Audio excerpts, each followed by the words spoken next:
अभी क्या हो रहा है ना कि इंडिया खतरे में आने वाला है, यानी इंडिया के साथ प्रॉब्लम क्रिएट होने वाली है, क्योंकि अमेरिका हो सकता है इंडिया पे भी अटैक कर दे। हो सकता है ऐसा, क्योंकि इंडिया के साथ जो अमेरिका का रिलेशन अभी हुआ पड़ा है, आपको पता ही है, टेरिफ वॉर वगैरह जो चल रहा है इंडिया और चाइना, रसिया, इन तीनों देश के साथ। कुछ दिन पहले अमेरिका से डेलीगेशन इंडिया आया था ताकि यहाँ का जो टेरिफ वगैरह लगा हुआ है उस पर थोड़ा बातचीत किया जाए, कम ज़्यादा किया जाए। और ये सारी चीज़ें तो पता चलती नहीं है किसी को, तो इसके बारे में क्या ही बात करूँ मैं।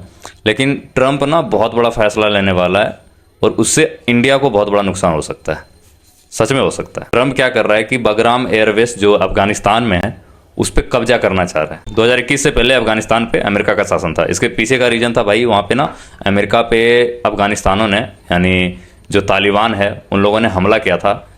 4 ऐसे प्लेन थे जिसको उन्होंने किडनैप किया था, अपहरण किया था, और उस प्लेन को अमेरिका में क्रैश करवाया था। लगभग 3000 से ज़्यादा लोग वहाँ पे मरे थे अमेरिका में। उसके बाद अमेरिका ने अफगानिस्तान पे कब्जा जमाने के लिए और तालिबान को हटाने के लिए, आतंकवाद को हटाने के लिए अफगानिस्तान पे हमला कर दिया था।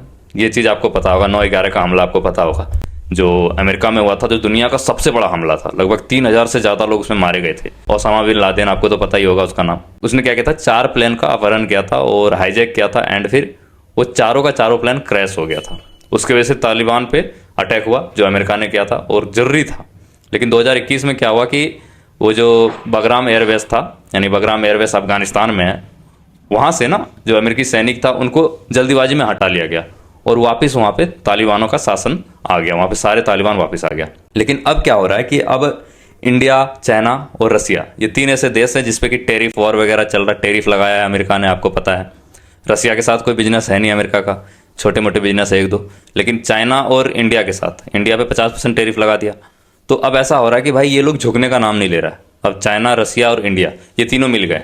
तो जो बगराम एयरवेस है, यानी जो अफगानिस्तान का बगराम एयरवेस है, ये एक पॉइंट है जहां से ना अमेरिका चाहे तो इन तीनों देशों पे अपना नज़र रख सकता है। कल को अगर वर्ल्ड वॉर वगैरह कोई भी चीज़ होती है ऐसा, तो ये अमेरिका उस पर अपना हक जमा के रखेगा। भाई वहां से ना वो वॉर कर सकता है, क्योंकि वो एक पॉइंट है जहां से वो कंट्रोल कर सकता है। रसिया को कंट्रोल कर सकता है, चाइना को कंट्रोल कर सकता है, ईरान को कंट्रोल कर सकता है, और साथ साथ इंडिया को भी कंट्रोल कर सकता है। तो अमेरिका का जो राष्ट्रपति है ट्रंप, इसने साफ साफ आदेश दे दिया। इसने बोला कि भाई जो पहले वहाँ से हमारे सेना को हटाया था बगराम एयरबेस से, ये अमेरिका की मूर्खता थी और वहाँ पे हमारा सेना होना चाहिए, वो सबसे बड़ी मूर्खता थी। और वहाँ से सेना हटाने के पीछे रीजन था कि वहाँ से अमेरिका को कुछ फ़ायदा हो नहीं रहा था, क्योंकि भाई अफगानिस्तान वैसे भी पिछड़ा देश है, उसमें कुछ है नहीं वैसा, और वहाँ से उनकी कमाई हो नहीं रही थी फालतू में सेनाओं का, और मतलब उनके एक्सपेंस में पैसे खर्च हो रहे थे, बहुत सारी चीज़ें हो रही थी। तो जब तालिबान को ये चीज़ें बोला, जो तालिबान के विदेश मंत्री थे उसने ट्वीट करा कि भाई हम अमेरिका के इस प्रस्ताव को एक्सेप्ट नहीं करेंगे। हुआ यूँ कि तालिबान का जो ये आतंकवादी था ओसामा बिन लादेन, 9/11 का जो अटैक हुआ था अमेरिका पे, 3000 लोग जो मारे गए थे, उस पर तालिबान के वो जो आतंकवादी था ओसामा बिन लादेन, उसने अटैक कराया था। तो अमेरिका का मांग था कि भाई तालिबान को ख़त्म करो, आतंकवाद को ख़त्म करो, और ओसामा बिन लादेन को अमेरिका को सौंप दो। तो इन लोगों ने, तालिबान ने मना कर दिया कि नहीं भाई हम इन्हें नहीं सौंपेंगे, क्योंकि भाई तालिबान का वो अध्यक्ष है, सबसे मेन लीडर वही था उस टाइम, और उसको अगर वो सौंप देता तो फिर तालिबान ही खत्म हो जाता ना। अब इस फैसला से ना सबसे बड़ा अगर किसी को नुकसान हो सकता है तो सबसे पहले चाइना को होगा।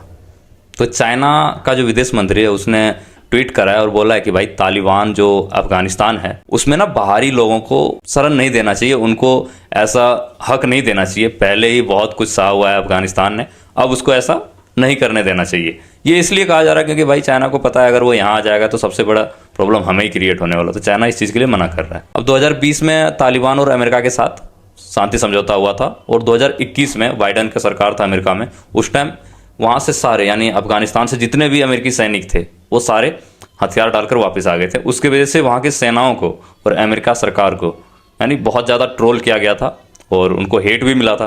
क्योंकि हुआ ऐसा था कि जो अमेरिकी सैनिक थे जिनके पास जो हथियार वगैरह थे, आपने एक वीडियो देखी होगी जहाँ पे कि तालिबान वगैरह नाच रहे होते हैं हथियार लेके ऐसे वैसे, तो अमेरिका के जो हथियार थे, बहुत सारे हथियार थे, वो वहीं पे छूट गया था और वहीं पे रह गया था, क्योंकि जल्दीबाजी में उन्हें वहाँ से निकाला गया था और उन सारे हथियारों पर तालिबानों ने कब्जा कर लिया था। तो इन सब प्रॉब्लम की वजह से वहाँ की सरकार को ट्रोल किया गया था, बाइडन सरकार को ट्रोल किया गया था, वहाँ के सेनाओं को ट्रोल किया गया था। क्योंकि भाई अगर आना था तो आराम से आते, 2020 में शांति समझौता हुआ, 2021 में आप वहां से भाग गए, तो इससे प्रॉब्लम चाइना को हुआ। अब चाइना को प्रॉब्लम हुआ तो भाई इंडिया और अफगानिस्तान ये दोनों एक तरफ से दोस्ती है, मानो दोस्ती है, क्योंकि इंडिया के बॉर्डर के पास है, पड़ोसी देश है अफगानिस्तान इंडिया का पड़ोसी देश है, और अगर अफगानिस्तान पे अमेरिकी सरकार का कब्जा हो जाता वापस से, तो एक तरफ से समझ लो कि इंडिया पे भी प्रॉब्लम क्रिएट हो सकती है। कल को अगर वॉर हुआ या फिर कोई ऐसा सिचुएशन हुआ, कोई सिक्योरिटी सिचुएशन हुआ, ऐसा होगा कि अमेरिका को सबसे पहले पता चल जाएगा, क्योंकि वो बिल्कुल करीब आ जाएगा ना हमारे पास। वैसा तो अफगानिस्तान ने मतलब खारिज कर दिया कि भाई हम आपको यहाँ पे दोबारा नहीं आने देंगे। तालिबानों ने ये ऐसा बोल दिया है, अफगानिस्तान के तालिबान जो भी वहाँ की सरकार है, समझ लो वो सरकार ही एक तरफ से, उसने अमेरिका को बोल दिया है कि हम यहाँ पे आपको कब्जा करने नहीं देंगे। लेकिन अमेरिका इतने शक्तिशाली देश है, वो पक्का फिर से वहाँ पे कब्जा करेगा, अपनी रणनीतिक गढ़ फिर से जमाएगा। रीजन है ना भाई, देखो वहाँ पे कब्जा करने के पीछे का रीजन था कि 9/11 का जब हमला हुआ था, उसमें वर्ल्ड ट्रेड सेंटर जो था अमेरिका में, उस पर हमला किया गया था। उसके तीनों एरिया, उनके तीनों जो टावर थे, तीनों साइड से उसको ध्वस्त कर दिया गया था, समझ रहे हो। लगभग 3000 लोग मरे थे। और उसके बाद जब यहाँ से अमेरिकी सैनिक वापस चला गया 2021 में, 2020 में समझौता हुआ, 2021 में चला गया, तो वहाँ की जो जनता थी, वहाँ की जो आवाम थी, अमेरिका की जो आवाम थी, वो सब बौखला गए। और उसके तुरंत बाद उसी दिन तालिबानों ने क्या करा, तुरंत ही अफगानिस्तान पर अपना कब्जा जमा लिया। एक तरफ से मानो अफगानिस्तान पर अभी जो है ना, किसका सरकार है बताओ, आतंकवादियों का सरकार है, समझ लो। उससे पहले कुछ दिनों तक अमेरिकी सरकार ने कब्जा किया था, लेकिन अब अफगानिस्तान का सरकार है। बट अफगानिस्तान से और उन तालिबानियों से हमें इतना नुकसान नहीं है, ना ही चाइना को नुकसान है, इंडिया को भी नुकसान नहीं है, चाइना को भी नुकसान नहीं है। लेकिन अगर अमेरिका वहाँ पे आ जाता है तो सबसे ज़्यादा नुकसान चाइना को होगा, उसके बाद इंडिया, उसके बाद ईरान और फिर रसिया। तो अमेरिका क्या कर रहा है कि जो सेंट्रल एशिया है ना, यहाँ पे अपना गढ़ जमाना चाहता है कि यहाँ से जो एशिया पे हम नजर रख सकें कि यहाँ के देश जो हमारे ज़्यादा फड़फड़ा रहे हैं। तो अमेरिका क्या चाहता है कि जैसे एशियन कंट्री पे अपना एक सेना बेस बना दिया, वैसे यूरोपियन कंट्री पे भी अपना सेना बेस बनाना चाहता है, ऑस्ट्रेलियन कंट्री पे भी अपना सेना बेस बनाना चाहता है। तो इस तरह करके ये पूरी दुनिया में फैलना चाहता है ताकि वहां पे नजर रखा जा सके। तो इस वजह से अमेरिका चाह रहा है कि भाई अभी जो ट्रेड वॉर चल रहा था, अभी जो टेरिफ वॉर चल रहा था, ये सारी चीजें चल रही है इंडिया के साथ, चाइना के साथ, रसिया के साथ। तो इस चीज को अब अमेरिका चाह रहा है भाई किसी ना किसी तरीके से ना इस पे हम हावी हो। ट्रंप सरकार ऐसा हो चुका है कि वो चाह रहा है भाई किसी ना किसी तरीके से इसे हम हासिल कर लें। बाकी ऐसा हो नहीं सकता है, लेकिन देखो क्या होता है। हालांकि ये चांसेस है कि अफगानिस्तान पे अमेरिका कब्जा वापस कर लेगा और वहां से तालिबान और जो आतंकवादी संगठक है उन्हें हटा देगा पूरी तरीके से। बाकी नुकसान देखते हैं इंडिया को क्या होता है इससे, वो तो बाद में ही पता चलेगा। बाकी आपको क्या लगता है, अमेरिका अगर अफगानिस्तान पे कब्जा करता है उसके बाद इंडिया को कुछ नुकसान होगा? कमेंट करके जरूर बताना। बाकी मिलते हैं फिर नए एपिसोड में। Thank you.